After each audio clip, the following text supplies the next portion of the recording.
So for my project, I did communication within the workplace and how that works on a global scale. Like our economy has definitely gone more global over the years, and things like learning how to communicate with different cultures, and even for people who may be from a different culture in the United States, communicating in our culture the best that they can, coming from something that might be completely different.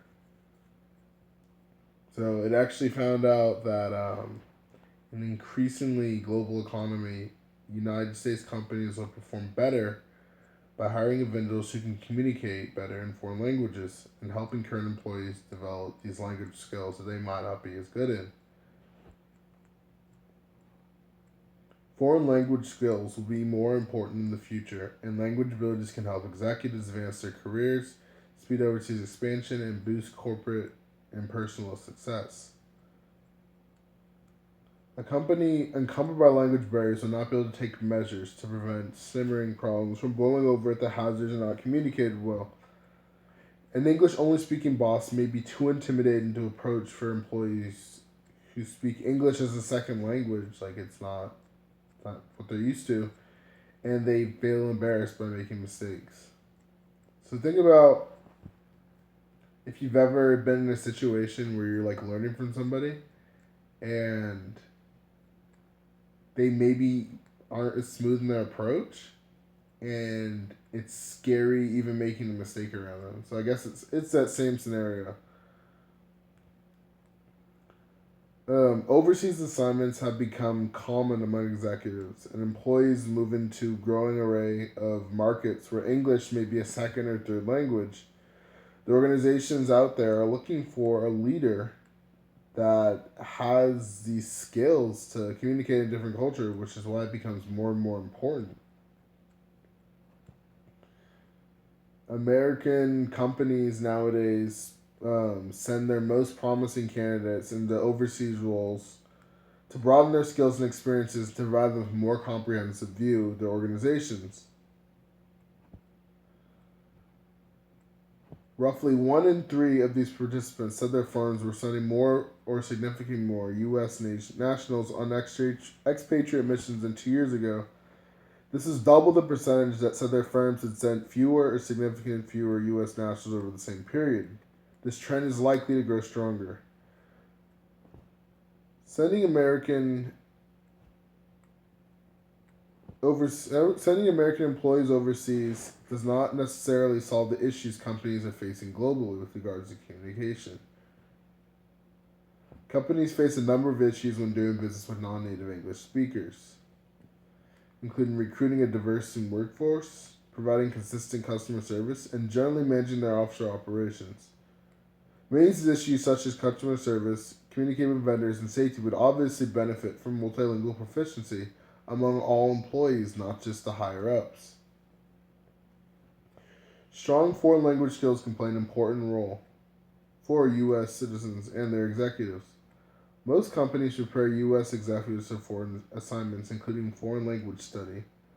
About 3 in 5 of these people require employees to participate in foreign language training. The same percentage of these people said these firms required their training in intercultural management practices and business practices, while roughly 2 in 3 said their firms required cultural awareness competence training.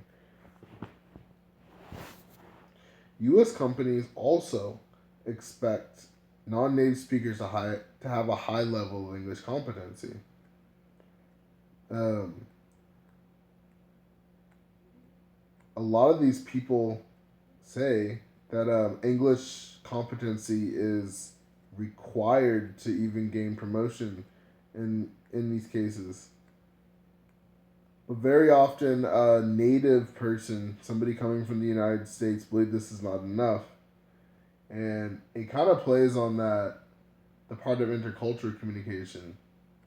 Like you come from a culture, but at the same time, you can't really realistically expect somebody to be at the same level on language wise as you are, considering that this is something that you grew up with, you grew around, like all your friends speak in this language, and it's you can't expect the same thing.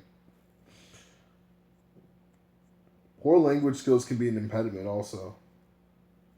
Nearly 4 in 10 executives said that an ability to articulate strategy and ideas verbally was the biggest challenge for foreign executives to succeed in the United States.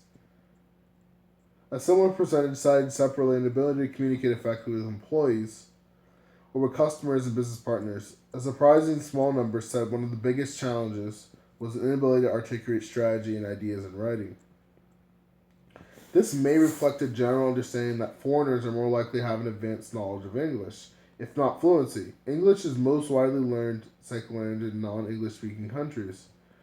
English classes have been part of the English school curriculum in Europe, places like France, Germany, Russia, Belgium, Switzerland, and Scandinavian countries for years.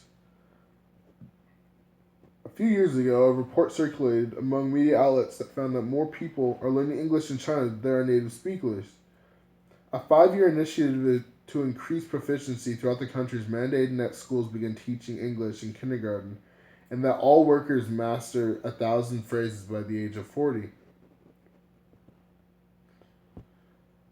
Perhaps the day will come when the United States schools incorporate foreign languages into the curriculum as effectively as many European and Asian schools teach English, giving rise to a new generation of multilingual Americans. Until then, in order to maximize production, efficiency, and safety, as well as to seize new opportunities and penetrate new markets, U.S. companies should give priority to expanding multilingual proficiencies across the entire organization, from top executives to workers on a factory floor. When foreign students come to the United States to continue their education, they experience the phenomenon of culture shock, as do all people who go abroad to varying degrees. Culture shock describes the initial stress and strain all people experience when they move from the familiar to the unfamiliar.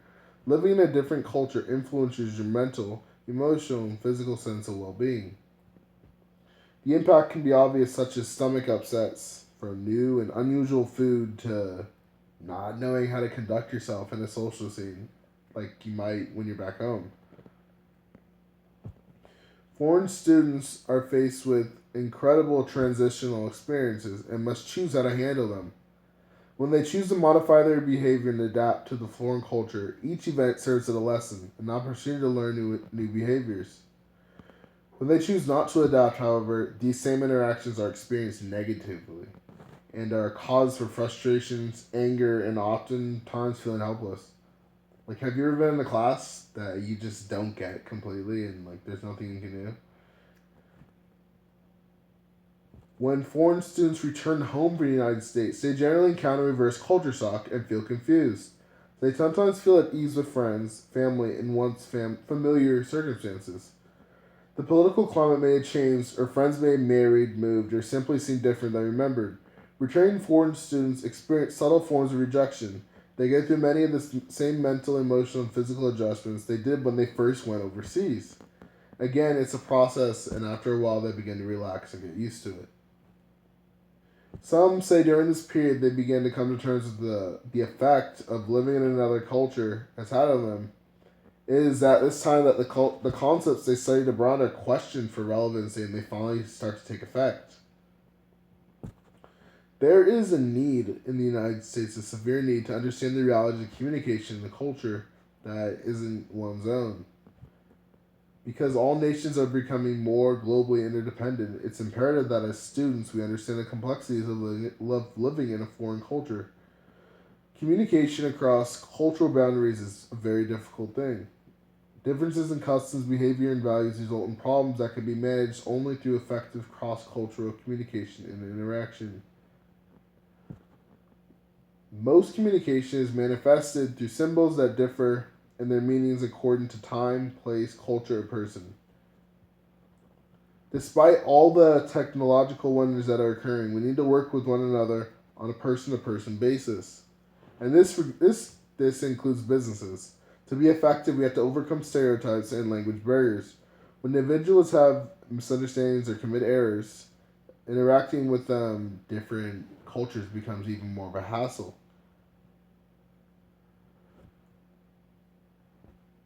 Any kinds of methods should be utilized on a business level to achieve even better at these processes.